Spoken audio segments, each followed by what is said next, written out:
Hello, bookworms. Welcome to the Bonified Bookworm. I'm your host, Rachel, and if you found this YouTube channel, then you are here to read along with me and hopefully learn English as you read along. So I've been very sick, so I was really grateful that I recorded several episodes ahead, but unfortunately I didn't record enough episodes. Excuse me. I have this cough that I cannot get rid of. I think it was allergies, and then I caught a cold, maybe? I don't know. But I've just been sick, and I apologize. But this is the first day that I feel like I can record again, so we're gonna hop into it. I don't think I have any book reviews today, so we'll just go right into Touching the Void by Joe Simpson. Again, here we are. And we stopped at chapter 5 on page 68, and it's called Disaster. Dun, dun, dun. Here we go. We had left the snow hole at 7:30, and 2.5 hours later, I could see that our progress was painfully slow. Since leaving the summit the previous afternoon, we had descended no more than 1,000 feet, instead of getting all the way down to the glacier in the 6 hours which we had reckoned. I began to feel impatient. I was tired of this grinding need to concentrate all the time. The mountain had lost its excitement, its novelty, and I wanted to get off it as soon as possible. The air was bitingly cold and the sky cloudless. The sun burnt down in a dazzling glare on the endless snow and ice. I'm going to pause for a minute. I wanted to introduce one of my supervisors. This is Phineas Maximus. He doesn't like the camera. He won't look at the camera. Notice he does not like it. But he is always supervising me. He's usually down at my feet while I record. It's pretty funny. We'll see how long he'll sit with us. Like I said, he doesn't like the camera, so he probably won't stay that long. But we'll try. We'll see. Maybe he'll decide to stay. He'll hop down when he feels like it. Alright, so at last the twisting mayhem of the upper ridge eased, and I could walk upright across the broad, level ridge which undulated away in well-backed humps towards the drop at its northern end. Simon caught up with me as I rested on my sack. We didn't speak. The morning had already taken its toll, and there was nothing left to say. Looking up at our footsteps, weaving an unsteady path down toward us, I vowed silently to be more careful about checking descent routes in the future. Are you uncomfortable, Phineas? Like I said, he does not like to be on camera. All right. Say bye. And off he goes to sit at my feet and supervise. Now he's giving me this look like, why did you put me on the floor? I'm here to help you. I'm also trying to look at my timer because I forgot to bring my little timer out here. Okay. Looking up at our footsteps weaving an unsteady path down towards us, I vowed silently to be more careful about checking descent routes in the future. I shouldered my sack and set off again with no qualms about being in front now. I had wanted Simon to lead on the last stretch, but had been unable to voice my apprehension and feared his response to it more than I feared another sickening fall. Deep snow had built up on the wide, level saddle, and instead of anxiety swamping my every move, I was back to the frustration of wallowing through powder snow. I had run out the rope, and Simon was getting up to follow when I stepped into the first crevice. In a rushing drop, I suddenly found myself standing upright, but with my eyes level with the snow. The shallow fissure was filled with powder, so that however hard I thrashed about, I seemed to make no upward movement at all. Eventually, I managed to haul myself back onto level ground.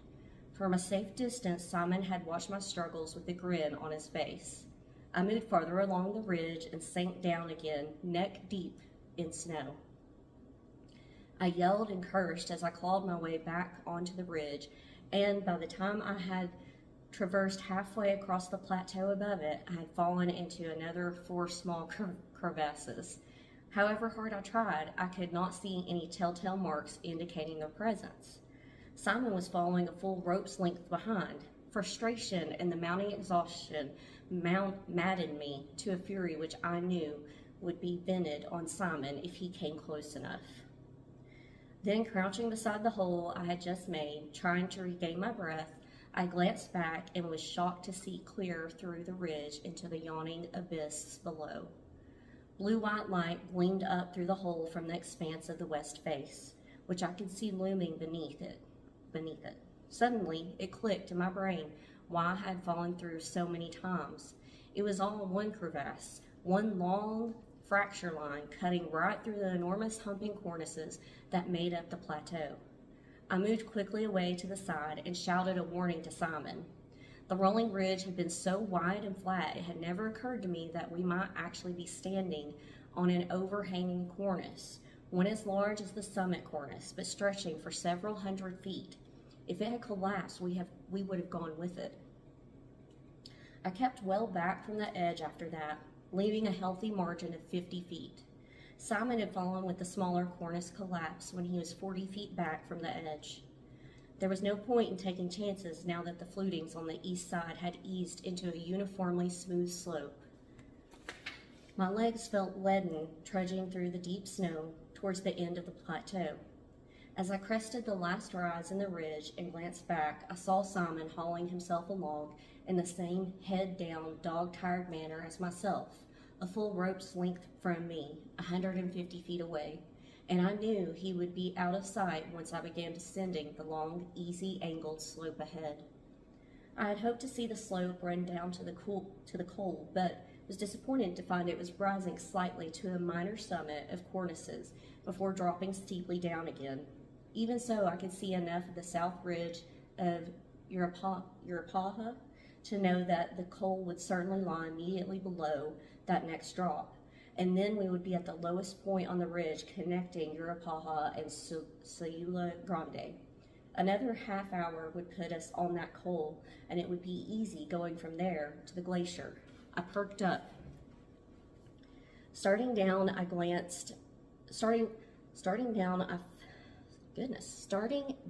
felt at once the change in angle. It was so much easier than the plod along the saddle, and I would have romped happily down the gentle slope, but for the rope tugging insistently at my waist.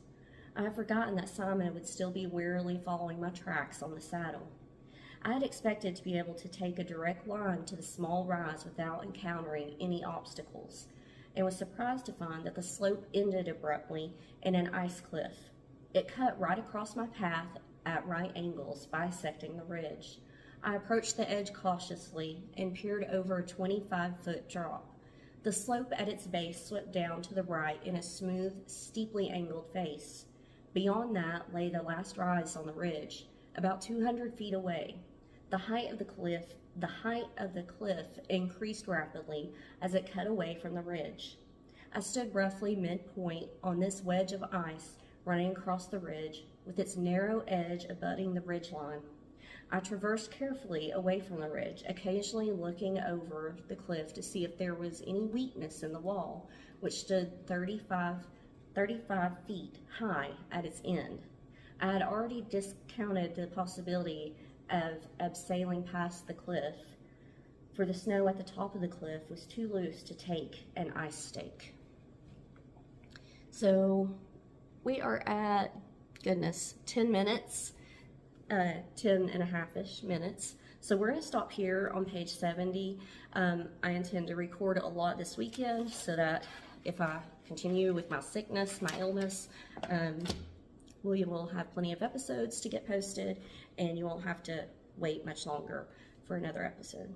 So I hope you all have a great week or day, depending on when you watch this, and I'll see you next time.